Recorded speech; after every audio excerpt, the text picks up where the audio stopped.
Yeah, caffeine and cupcakes. Come and get a little taste. I like to listen to it on my break. People been talking, I must say. We keep it real when we show up. Gotta do it for the culture. You should come and get to know us, cause we really taking over. The conversation, we keep it authentic. No holding back and we never pretending. Let's get it started. Only good energy is what we bringing. You know that I'm with it. Hey, pour another shot of caffeine. Get the cupcake like that. Caffeine and cupcakes. You were checking out the podcast. Let's go. What's up, everybody? It's Alvina and Edward Nubis. We're here back with another great episode, giving you what you need with a little bit of caffeine and cupcakes. We have a special guest with us today. We're very excited to have him for just a moment. He's about to be doing his own podcast. We just caught him, for a little brief moment to ask a few questions. We're excited to have Mr. Funny Man, Nate Jackson, with us. Welcome. Welcome to the show. Woo, woo, woo, woo, woo, woo, woo. Energy. Did I bring it or did I bring it? Yeah. Thanks for being with us. I'm doing good. How about yourself? I'm good, man. It's kind of full circle. I mean, it's so funny because before we started, we got so many mutual friends, and I got a chance to now partner with your sister on some business stuff. And then Alvina knows you from before. She showed me some clips where you guys are painted blue in some avatar thing and some skit. So it's kind of cool to see full circle and see, now we got you on our podcast and you out here in Tacoma doing your comedy stuff. And it's really, really nice to see. So thank you for being on our show. And just wanted to see what you got going on, man. Yeah, we go back a little bit further than being blue people together. He was my high school crush, JK. Just kidding. Not really, but You guys went to high school together? What? You guys went to high school together? No, we did not go to high school together. Well, that's a long distance high school crush. Got it. But Nate, what's going on with the comedy club in Tacoma? I know it's been confirmed that's the largest Black comedy club that's out here in the country. How's it going with everything's opened up and I know everybody's going to the shows. How's it going? I mean, it's still a massive undertaking and takes a whole hell of a lot of work and effort to make work and run on all cylinders. I got great people, great staff. I can't even act like, I'm doing it all myself, because it's not where we're at. Like, I got good people, and COVID was obviously detrimental to the success of the business. And so we're trying to dig out all the holes and stuff that made, because when you have to stay closed for a year and pay rent without being able to do business, it is problematic, Yeah. So the good thing is we're climbing back and clawing hand over hand to get to a point where it all makes sense. And it's going okay. So that's what's going on with the club. I mean, people are, I think we just got a post that went viral talking about the experience at the club where Tony Baker just left, and he made a tweet where he just said, it's the best club smoking, great green rooms, great staff, great stage, great audience, great city, all of that. And so on one tip, that's great, right? So then when Tony, as a young headliner that's out crushing it, and 2.2 million followers, touts your club as being one of the best in the country, that's awesome. So now he's in line with what D.L. Hughley was saying, what George Lopez was saying, but DL posts a lot of politics, and Tony just posts a bunch of funny content for people at all times, so they trust him, he's become a viable source to listen to. So him saying that, I must have got 70 messages from comics, when can I come up there? Nice. So it's going good. Hey man, when did you get the idea for this? A lot of times, things that people just think things happen. Like, when did you have an idea that you wanted something like this? And then when did you start making actionable plans to make it happen? I wanted to do a club 10 years ago when I was doing Varsity Grill and making all that money. We're sold out for 4 years straight. That was the spot. Tuesdays, and then we had the after parties right across the street. That was the spot. You know what I mean? But and that made sense. And all we did was did whatever we got off of the door. We never even touched alcohol up in there, which I now know had to be. That's all the money. That's all the money right there. Right. I got 280 seats. That guy had 420. So, on any given night, he was probably pulling down $5, $6, or $7, maybe $10,000 off of my Thursday night. And that's 4 times a month. So he was going to close when I walked in, and then he ended up flipping the entire building and turning it into a country western bar. So about 10 years ago, then it was just an idea. Then it was just a little seed in the back of my mind on a back burner. Like, man, one day, if I ever, and then things slowed down a little bit, and I was like, well, let me take a look at what's going on and see where we can, where if this is the time to do it. And I had a consultant at the time who I had known, who like he helps open venues and things like that for people. Okay. And he became free, and we worked together. We ended up falling out, and had to like go and stuff. But it took a lot of hard work to get to the completion point, and a lot of money to get to the completion point. You know what I mean? Right. And at that point, I had put everything I had into the club, and then I had future gigs. I was the #1 booked college comic in the country, so I had future gigs booked.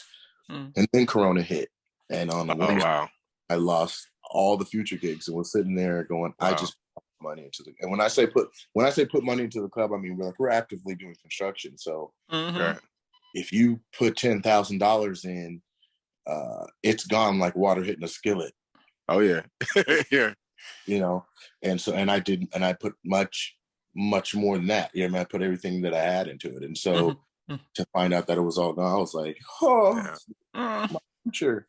So I jumped online and pivoted a little bit and did some stream shows and did a pay-per-view online. And then I was like, all right, at least I have enough to be comfortable until we figure out what is this Corona thing. Is it really only going to last 3 weeks? Yeah, right. Yeah. I mean, yeah. Your grand opening was like what, within weeks of Corona hitting? Like, no, it had hit, but it was supposed to not be serious. If you remember, everybody was downplaying it. Right. Like, if you didn't, I guess it's like, if you didn't own anything, and like, if you didn't have a lot of dogs in the fight or irons on the fire, you were like, it's about to go crazy. It's going to shut down everything. Like, you could afford to say that. If you had a lot of stuff invested, you're like, it's just going to be like the sniffles and we're back. Like, because that's, you know what I mean? And we were already building, and we were like, this thing is in Wuhan, and to take it serious. And then 2 more weeks go by, and they're like, it's in Kirkland somewhere at a retirement home. We're like, all right, well, let's put a bubble over that. All right. Just trying to figure out what, and then they're like, it's in Miami, it's in New York, it's going crazy in New York. Like, Seattle's not even the issue anymore. It's finally hit Texas. Like, you know what I'm saying? Hey, the first time I heard about it was down at the Safeway by my house. I was so pissed. I'm up here in Renton Highlands area. And I heard this lady talking to another person, talking about one of the checkers was sick, and they didn't want to say nothing about to the store managers. They didn't want to shut it down. And then that girl went to Hazen High School, and to find out she ended up getting it, and nobody said anything about for 2-3 weeks. And I'm like hearing this, and then it spread like wildfire. I'm like, okay, this is real. This is real stuff happening. Yeah. So, yeah, that's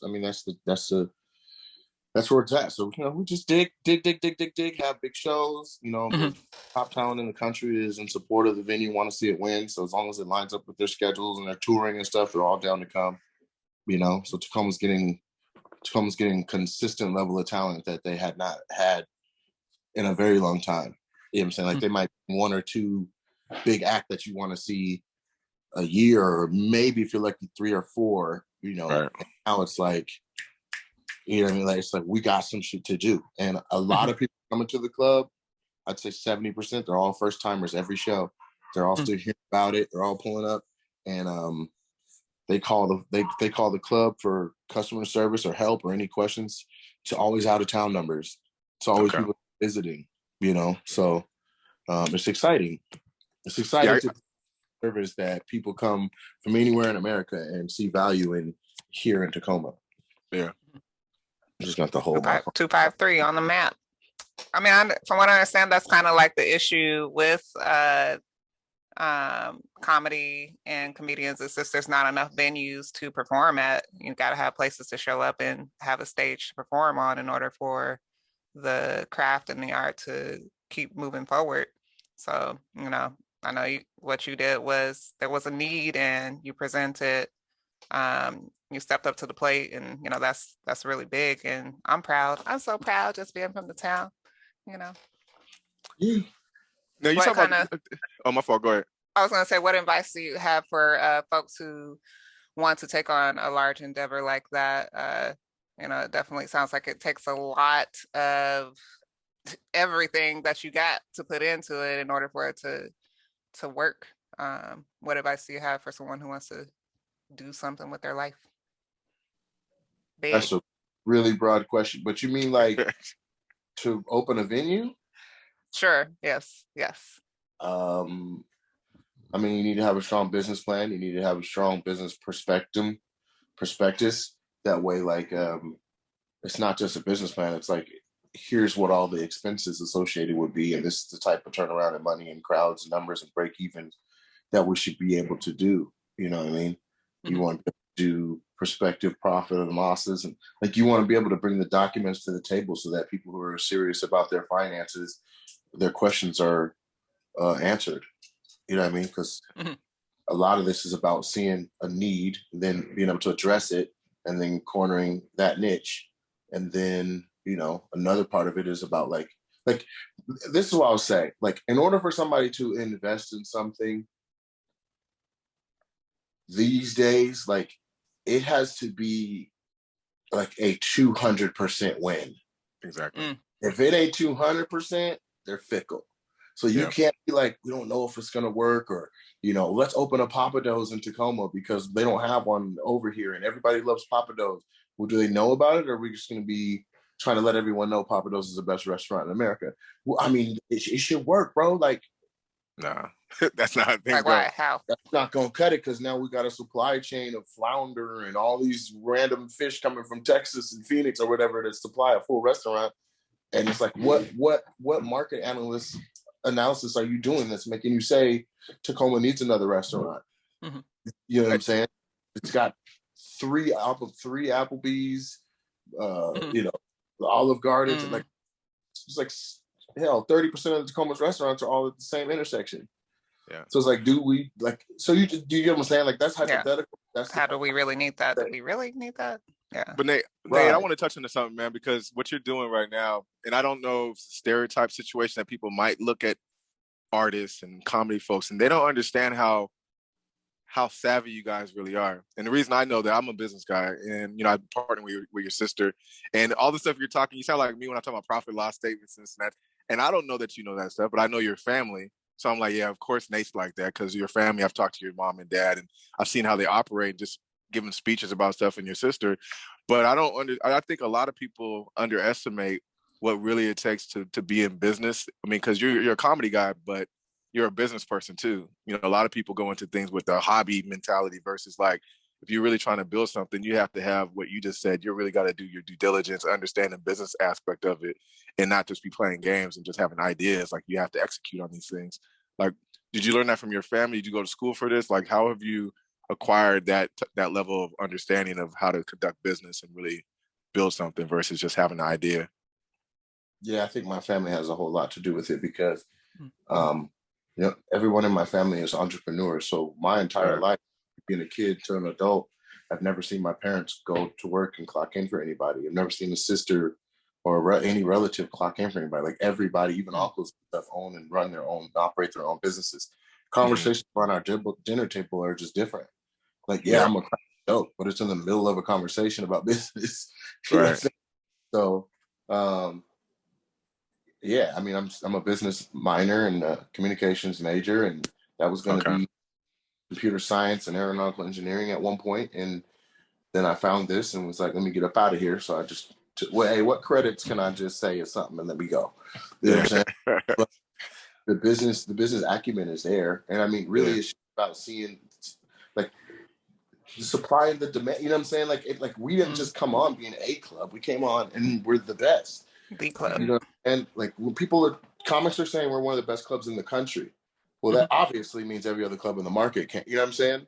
They're comparing this shit in New York and shit in Miami and shit. You know what I'm saying? Like where people had just infinite budgets and tons of venues to work with. Like Tacoma doesn't have a lot of venues.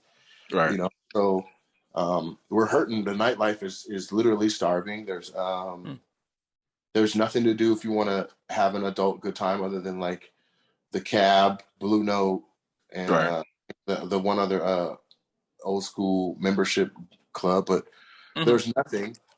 And then you go up to Seattle, all the kids. So, and then with the pandemic for 2 years, what there was just got bottomed. Everything. Everybody had to just either pivot or get out. Right. And so it just makes an interesting. It's interesting to talk about business in one sense, and it's an entirely different to me conversation when you talk about pre versus post pandemic. Okay. You know, and I don't know if it's over, but it seems like we're on the tail end of things now, and I'm seeing the numbers surge at the club. So yeah, and here's the thing, like I'm just me, right? So like I don't like if you like, oh, comedian Nate Jackson's on the podcast and you expect a bunch of jokey joke, haha, like I can be that, I can turn it on, but that wasn't the first question. But I just think comics are a little more well-rounded than people think because our career, our profession demands of us to evoke emotion, and you have to be smart to evoke emotion from other humans. Whether that, I mean, look at the greatest horror directors or people who directed movies that have made you cry. Like there's a way to do this, you know. So laughter, intelligence is one too. Yeah, I mean, and even if it's not an intelligent joke, the way you said it or presented it is intelligent. You know, you guys got the psychology of people and understanding situational stuff. It's like, yeah, I know. I watch a lot of movies. I study that kind of stuff, and I'm kind of going full circle like you. I'm also that computer science background, but I didn't pivot into what I'm doing now as quickly, even though I learned this stuff when I was in middle school. Now I'm going back to what I learned in middle school, and this is what I've always loved. And I'm really studying what you guys do, and now I include myself in that category. Now, like, oh, I want to be a director. I want to do acting. I want to do all these things. But there's a structure to things. I'm doing music development, but I understand now, it's not just like you have an idea. You got to study this stuff. It's like it's a craft. You got to study this craft. And like Elvina said before, like she's watched you start off from a dare and then how you've grown in your craft and you've studied and gotten better over the years, you know, so. Well, I said that when off camera, I was just talking about like how I've, you know, seen like, wow, like you grew so much over these years, like from when you started to, I mean, I haven't seen a show as of now because I left. I would definitely be at the club if I still lived there, but I moved to Florida so I could fly back and come see a show. But after you went on TV and did all your things, I was like, wow, okay, yeah, things have really changed. And, you know, I saw you try a lot of different things, you know, maybe it hit, maybe it didn't, maybe it was funny, maybe it wasn't, but that's also part of it too. It's a process. So yeah, you didn't give up.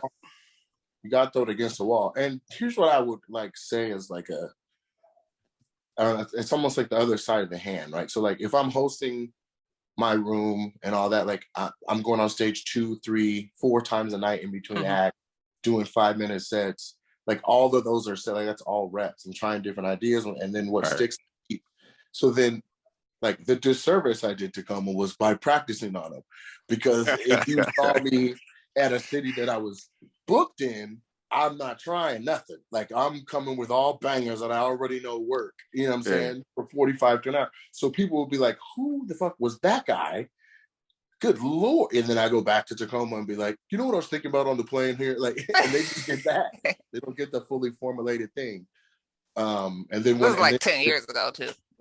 Yeah. And so then when there is a fully formulated thing, I'm like, let me protect it by trying to record it. So I gotta, you know, stay at a few shows in a row and then record it and then post it so that it's protected. So I don't just look up and there's my joke on TV by somebody else, which could still happen, but it's like, here's the record. Oh, wait a second. So, so that's a copyright situation. You guys have to, like, people steal jokes all the time, and is that how it goes? people steal my shit all the time. I don't know about steal all my shit. Good stuff. Yeah, Because of what I'm saying, like by the time, like I've never been caught lacking in Hollywood, right? Like people get shows, they get booked, they go up, they do their thing, and sometimes they're unprepared or they don't have no new shit for the showcase, or they don't have, like, the opportunities are coming, they don't have enough material, right? Which can happen. And then, but I've always been able to rock, and something was new, or something was reworked, or something was in a different order, or you know what I'm saying? And now with how many reps I've done, like now it's just crazy. Now it's 15. I'm on stage 15 times a weekend, easily. Oof. Wow. You know, just because you're going on stage, you open the show, you bring up somebody, you go up, you bring up somebody, you got that practice in, right. And that's first show. Yeah. That second show. Yeah. I still work other gigs. Like this past weekend, I did concerts. Thursday at my club, then Friday for a showcase, then 2 shows Saturday, and then 2 shows Sunday, and then came back yesterday. Okay. You be international too, though, as well. Okay, yeah. Go ahead, Elvina. I said, and then you be international, opening up concerts, all kinds of stuff, just popping up everywhere. Yeah. But yeah, what are you saying? Some of your mentors? Yeah, I was going to wonder, like, who are some of your mentors, that, helped when you first were like a young pup in the game? Like, who helped you navigate that system? And then who do you consider to be like mentors now? Rodney Perry. Okay. Coco Brown.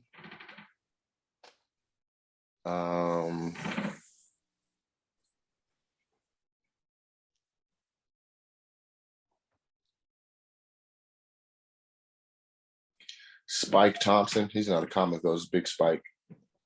A little bit of D-Ray in there. Okay.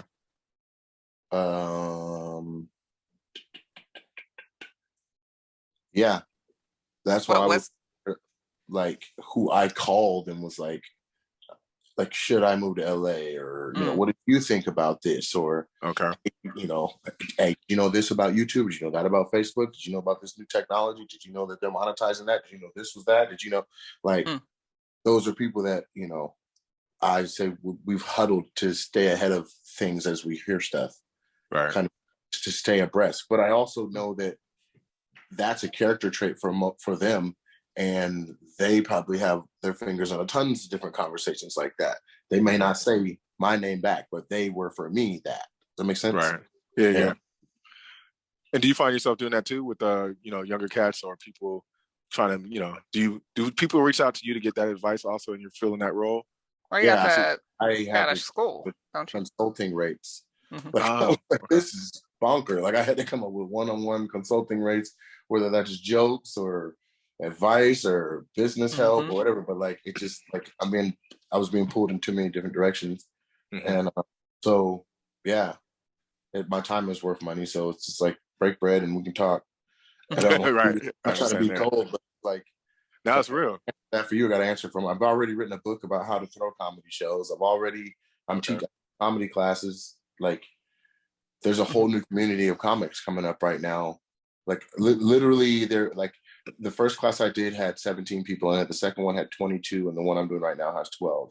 Nice. And the curriculum is just stronger and stronger every time you do it. But what happens is when they graduate, they do a showcase, and then they're out in the world as comics. And so half of them were already comics, and they just wanted to take a class and stay fresh. But like, people are reinvigorated, motivated again. You know what I mean? They're back on it. So now, where there wasn't any rooms and there's barely any stand up to do outside of the the few clubs we had, it's like, now I'm pretty sure on any weeknight you can probably find 3 rooms. Okay. The culture is shifting. Yeah, that's nice, man.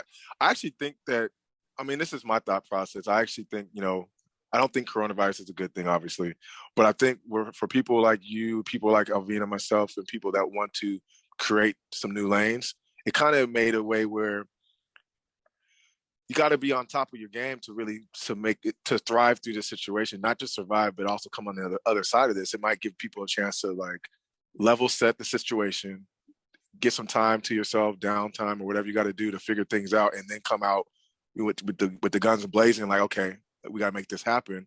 And I think sometimes when you're under pressure, these type of situations, it really forces the best to rise to the top much quicker. Now, if you ain't going to do nothing during this period of time, like when are you going to get enough gumption to do something? You know, because it's either sink or swim right now. And I know it's all the euphemisms and all kind of stuff, but to me, it's real. Like, I'm an athletic guy growing up.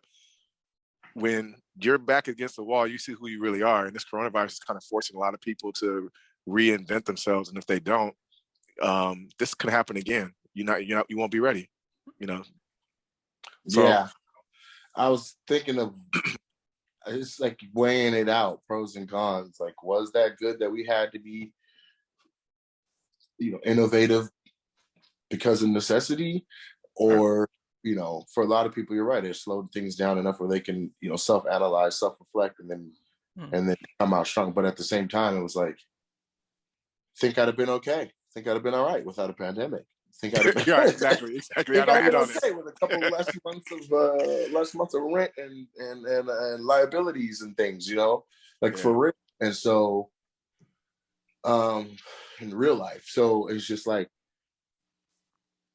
I would tell people, what I would say is, yeah, it's good to self-reflect, sit down, meditate, figure out where your goals are, get in line with yourself, and create that, like, dead your schedule for 10 days and stay your butt at home, so that it's slow enough that you can empty out the parts of your mind that have been on the back burner with ideas and dreams and hopes and things that you had that you don't have in the forefront of your life. You can basically recreate your own self quarantine. You don't have to be sick to do so. You know what I mean? There's a reason why when authors get their book deals, they go rent cabins and stuff in the woods and go very isolated places, or go to islands that are uninhabited and all that, just so they can just pour into that project. There's a reason why artists disappear into the studio for months at a time. You know what I mean? So people just got to take advantage of that. You got to push some of the noise out. Right. Yeah, man, it's funny because I didn't know. It's interesting because I have a different thought process. I don't know you. I met you and been at different events, but to hear you speak like that, obviously I know your family, and I'm kind of not surprised by hearing from you now. But it's just, I'm wondering how other people might see it too. Like, oh, I didn't know he's like that. Like, introspective. He's into this cosmic stuff, and he's business oriented. Because it's not just the funny side. It's like a lot of people just think they see you and they know you one way. And even for myself, knowing you through other folks, it's like, it's kind of refreshing to see, especially as a Black man. It's inspiring for me to see somebody like you taking the challenge on to build something bigger than yourself, helping other people, giving back to the community, and just going for it. Because I that's what we're doing. We're trying to do the same thing, trying to build ourselves up, go in different directions, try different things. Some things work, some things don't. But at the same time, we're still moving forward. And we talk all the time about strategies and how we're going to build and who we want on our show and all those type of things. So for me, it's just personally glad to see somebody like you doing your thing. And then when I'm feeling down, I'm like, oh yeah, we had Nate on. Let me go watch that podcast again and see what he was talking about. Oh, well, thank you. Yeah, I just gotta go to school now so I could be funny. I don't feel like I'm just not on your level when it comes to the funny. That's all. You be the dry humor lady. I mean, it's not for everybody. You gotta balance it out. It's not for everybody. But we love you, Nate. Appreciate you so much. Is there any closing questions that you have for him, so we could let him go? I know you got a time crunch. How much more time you got? You got like 5 minutes? Yeah. All right. So I'm interested in the whole idea of you working with The Rock and working with Nick Cannon. I really think Nick Cannon's dope. So I'm a business guy, and I study trademarks and I study how people started. So I know all the legal. Okay, this cat's on top of his thing. Same with The Rock. But just from like a human standpoint, like, what is it like to work with Nick Cannon? What it's like to work with The Rock, and just these iconic folks in our community? What I've come to find is that everyone is just regular. Yeah. They happen to be extremely notable by face. Yeah. They work hard and they have talent.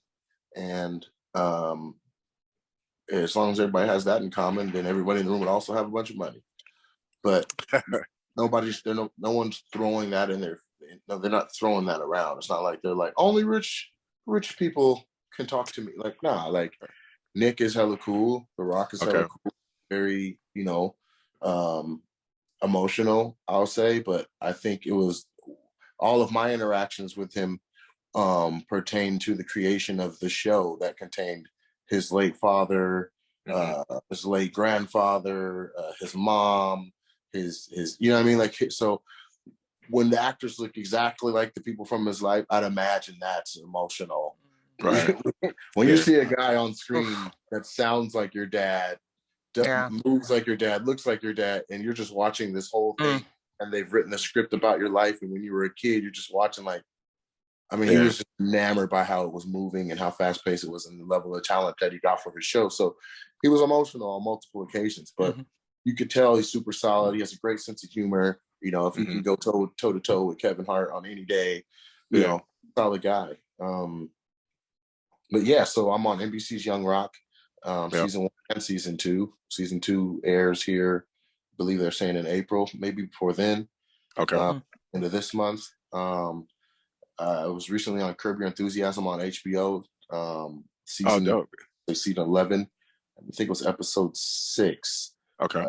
But it's myself, Tracy Ullman, and Larry David in a scene, and it was great. And I love the way they filmed there, the one camera type of thing and all that. Well, yeah. Oh, they still doing? Yeah. This was, I don't know about, I think the cameras, like, we had legit coverage, but there's no script. Like, yeah, that's what it is. Yeah. That was crazy. That was like, all right, you're in the doorway, and he's gonna walk up, and he's gonna tell you about a mayoral candidate. You gotta ask him questions, and then either disagree or agree with him. We'll decide which one we like the most. Action. Improv. You know what I mean? But you know, I've acted in enough stuff, produced sketches and other productions and all that, like, you know, it's not like I was like starstruck or blown away by a lot of people when you're brand new, it's not about being the starstruck. You're like, yeah, that star is over there, this star is over here. It's more so, you know, there's 120 other people here, and they're all under tents and in campers, and there's hair, makeup, light, sound, like, and all these cameras are pointing at you, and it's completely quiet, and all 120 are looking to see your even if your only line is, yeah, man, that's what I told her. Like, it don't matter. Like, that's what people get struck about. You know what I'm saying? Right. Even for me on Wildin' Out, I wasn't bugging that I was on Wildin' Out in that regard. But there was a moment I had where it was like just me on the soundstage, where we'd already done like a group meeting, little prayer, and then everybody was running off to go change or do whatever they do before they film, and I was just standing on the soundstage by myself, just looking up at this amazing set and 12 cameras and Wildin' Out going by on the ticker, and I was like, nigga, I'm on Wildin' Out. Like, you get your surreal moments, but it's not like a struck. After that, it's going. It's going. You know what I mean? The music's on, the people are there, the singing's happening, the show's happening. Boom, we're playing a new game. Director's talking over the thing. You're just, now it's a talent show. Right. You know what I'm saying? So, so I've had some really dope moments and things in that regard. But I think with this with the Young Rock season 2, I think I'm the most, I could be wrong, but I think for TV, that makes me the most credited comic in Washington, like, ever. Oh yeah, I could say that. Yeah. I think so. Yeah. There's a couple other guys that are from here, but they never really repped here like that, so they don't count. You know what I'm saying? You don't count.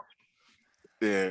How does someone get over stage fright? I mean, I don't think you've ever been afraid of anything, but, like, you know, what should someone do to practice and be comfortable when all those lights and cameras hit them? Because I know that's when it could get scary and people can freeze up and, like, okay, it's too much. Like, I'm in a fishbowl, I'm trying to run, I'm frozen, I'm scared. Like, the answer was within the question: practice. Like, repetition is the key, and preparation. Repetition and preparation. Like, the reason why you're nervous on stage is because you don't know what you're going to say, or you don't know if what you're going to say is going to work. The more you do it, you know, if I say it, it'll work. And I know what I'm going to say. So if you're prepared for the moment, then when it happens, at least you say the shit you said you were going to say. You know what I'm saying? Yeah. Really, you just have to do it. And then the more times you get on the other side of it and realize, like, I was nervous for no reason, or, all right, that was the worst that could possibly have gone. It can only get better from there. Like, you just have to do it, and then you get the reps in, and then, like, I don't think I get nervous anymore. No, I like hearing your answer. Yeah, I like hearing that because I think we're in that boat now, kind of similar. Like I was on somebody's show. I get a little touch of nervous sometimes, but I talk so dang much about so much stuff to so many people. I talk to homeless people on the street, the lady at Home Depot, at Lowe's. I mean, I can talk to anybody. So when it comes to, and I act a fool in the house all the time. So if you tell me that, all right, let's do this, I'm not really worried about it. But like you said, when Alvina's mentioned practice, it's like, it's a muscle. You keep on doing stuff enough times. It don't matter if people hear or not. I'm acting a fool anyway in the house. I'm talking to myself, talking about ideas. If I'm talking to Nate, I want to do my homework. I was saying, I want to make sure I do my homework before. Yeah, I know who he is, but I still want to be prepared. And I want him to know that we did our homework, because it is important to be, respect the person's, what they're doing with their craft. But we're also getting better too. I've done some podcasts where I was like,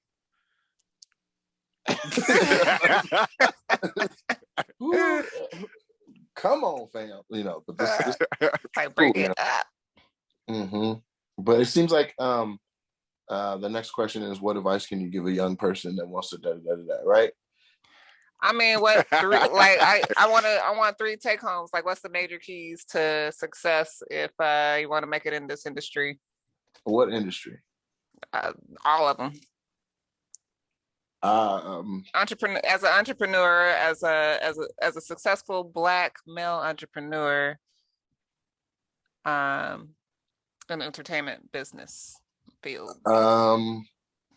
Okay, if you have assets, then make sure your assets are strong, so that you can potentially use them as leverage for what you're trying to accomplish. It's okay to team up. It's okay to work together and understand the macro. You need one chief, and if you don't have assets, then your skill set and your talent and your reputation, they have value, and right. That could be the value that you're leveraging. But get organized. If you have a dream, let it be more than just a dream. Like, really get organized. Like, look up other businesses like what you're trying to do. They might not be in your market. So don't go buy 5 dinners, 10 pair of shoes. Sorry, I just had a call. Don't spend a bunch of money on leisure. Take your butt to the place where the business that you want to run is. Go there and ask specific questions. See if you can get in contact with the owner. See if you can get in. Like, a lot of this stuff is Googleable. Like, you can YouTube University your way through so much. You know what I mean? And you'll still be new, but at least you'll have somebody telling you what to expect. Mm-hmm. When they went through it, type of situation, or so that it makes it so that, all right, I'm new, but I don't look the greenest, right. Out of all the new people or whatever. Yeah. So that's what I would say, and I hope you guys pick the pearls out of that. Yeah, there's a lot there, man. There's a lot. Definitely. Thank you so much, Nate. We appreciate you. Keep doing what you're doing. I can't wait to get over to Tacoma, to the comedy club, see you on the show. And check out more of the big things that you're doing on the big screens, and just keep us laughing. I appreciate you. I have one question. No. Not a question, more of a request. So one of the things I would love to do, I don't know what you guys do. I haven't been to your comedy place yet. Your sister was there a couple of weeks ago, and I wanted to go, but I haven't done my COVID test and stuff. So now that I think we're past that point, can people go in there without the test, or how is that working? And oh, no. So Pierce County never made it so that you had to have vaccination or proof of test. Oh, I didn't know that. So people have been coming from King County to Pierce County to kick it this entire time. But I've been stuck in the house. Following the mask mandate, and so you did have to be masked until seated. But even the mask mandate is being done away with on March 12th.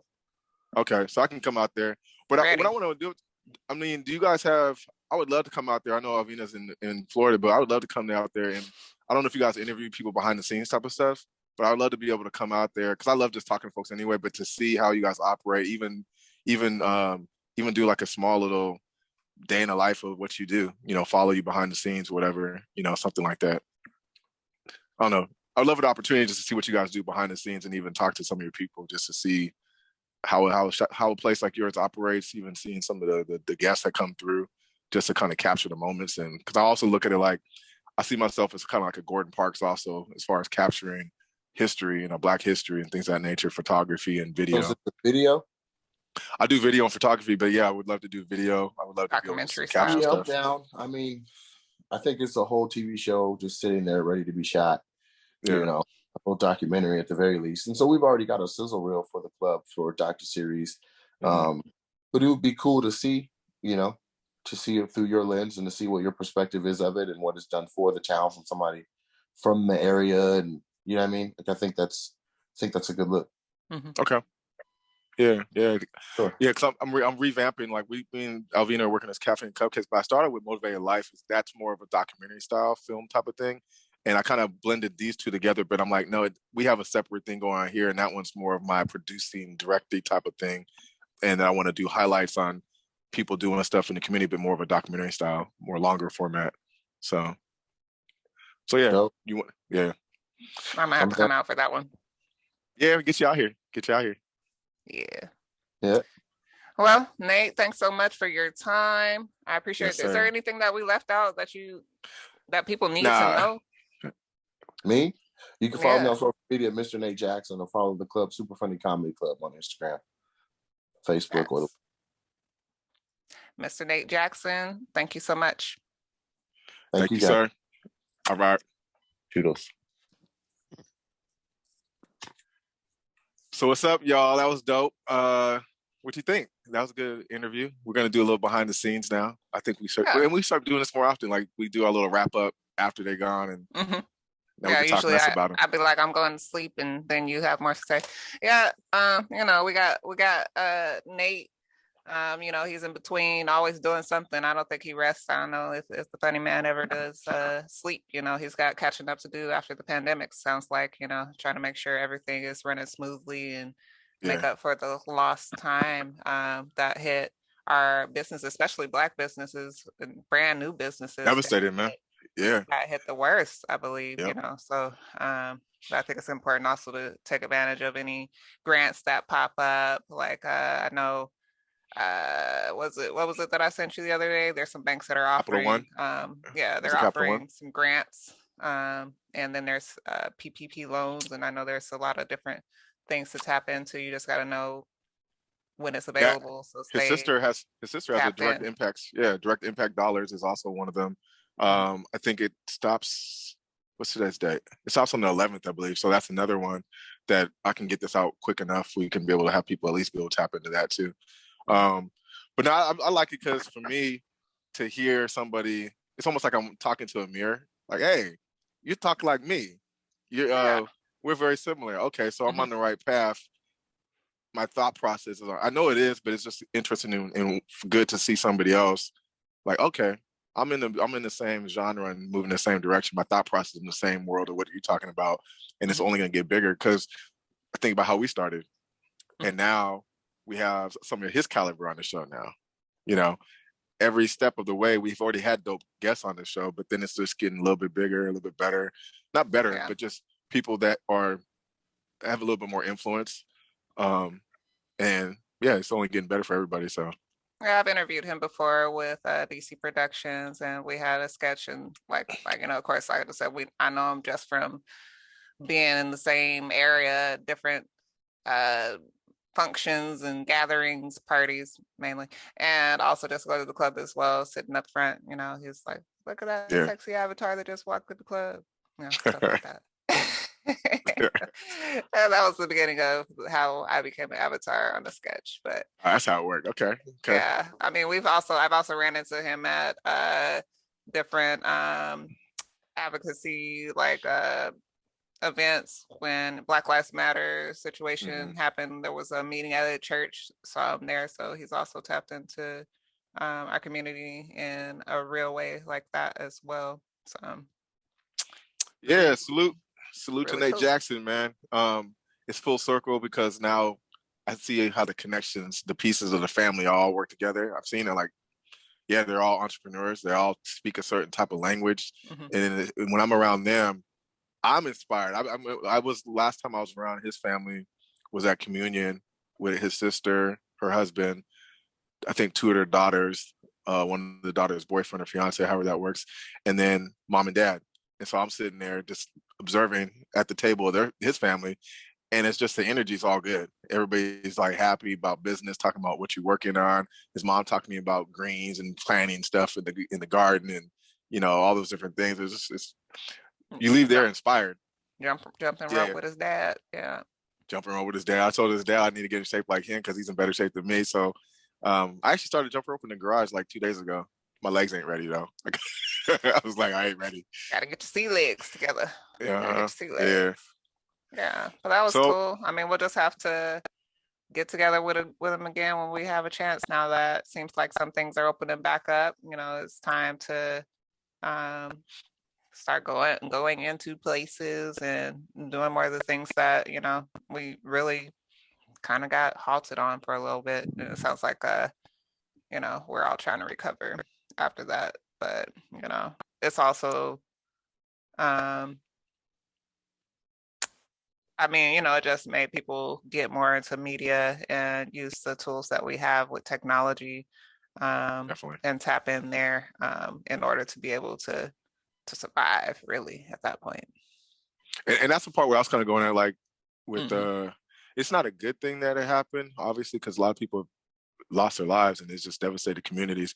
But the part that you can take away from it is like it forced us, unfortunately, some of us into adapting to a new way of life that probably we should have been pushing a little bit faster towards anyway. Some of those ideas you have on the back burner, let's get those activated. Taking a quiet time to meditate and then really find your peace, like Nate said, and you always say, you got to center yourself. You can't be in the mix all the time. You got to find time to be yourself and by yourself and figure things out, but also work with people, get the mental help that you need to get through whatever. So that's the part where I'm looking like it's kind of forced us into that mode.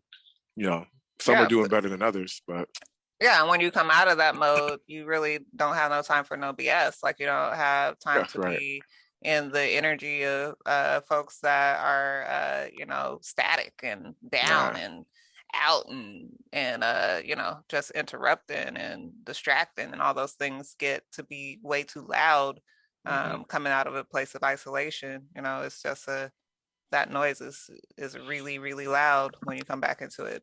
So then you just like, okay, like where's the people who are thinking the way that I've been thinking, or who can add to that, or who I could grow with? And okay, that feels really good. You get more sensitive and your senses are heightened when you come back out. And there's just a greater sense of self-awareness in that. Yeah, I'm so happy with myself that I've always been a certain way, but I've been so happy with myself just shedding, like, oh, I'm good. Not so much I'm good, like I don't need to talk to people, but I'm good with not interacting with certain types of energy. It's like, no, I'm good. No problem. I'm not missing nothing. My block game is strong. Yeah, I heard. Like, we don't get no free therapy over here. Bye. Right. No Groupons or nothing. Damn. Nothing. Well, I guess that's it for this episode of Talking Trash with Edward. No, we're that's what it is. No, we're Yo, mama. Caffeine and Cupcakes, bring the energy, and learning how to continue to take the leap, even if it might land you in a place that doesn't feel too good right away. You might have it all planned out, but you never know what's going to happen. It's the damn pandemic hit. Life. Yeah, that's life. Yeah. But go check out Nate Jackson. Yeah, we'll send all the links to Nate Jackson. I'm gonna try to get out there. Now I know I can go out there without even worrying about it. I'm gonna go probably in the next week or two. Get out there. Sounds like the only place to go between Seattle and Tacoma. The way you make it sound like there ain't nothing else to do but go to his club, pretty much. Now, see, I know a place. If I go to Tacoma, I get cupcakes. So I'm gonna go talk to the owner. Hello Cupcake is my favorite place in Tacoma to get cupcakes, and maybe I could talk to him about, hey, we got this show. You might want to sponsor us because I will eat the cupcakes, and although I have one, not 12. Yeah. No, I've been good. I've actually So I didn't even talk about this. I've actually lost a lot of weight. I know. My I saw cheekbones you are on back. Converge. On Converge, I saw your waistline was, waistline was right. I was Yeah, like, I had okay, my Edward, I see I had my you. old suit I on. see you. I haven't been able to wear that suit. That was my old suit when I think I did Seattle Fashion Week. I bought 2 suits, and that was one of them. It's a little tight, but not really tight. So I was like, oh, I ain't wore this since then. Really, Wow. I could wear the coat, but I couldn't wear the pants. Back to your weight 5 years ago. You aging backwards. See, that's how that good health will get you. It'll get you. That's the fountain of youth, is just doing the things that are right for your body, getting the right sleep. Yeah, I work out every day now. I got this little stretchy, nothing big, 25-pound or 20-pound weight dumbbells, 5 pounds, and a stretchy cord. That's all I've been using. That's it. Keep it basic. Do it. Yeah, I'll do it before I go to bed too. Caffeine and Cupcakes. We out. Bye. Peace. If you want to free your mind and have that positive energy, you'll find it's a place that's full of joy. Because we laugh and have fun, and we learn how to stay healthy. If you want to keep your energy high,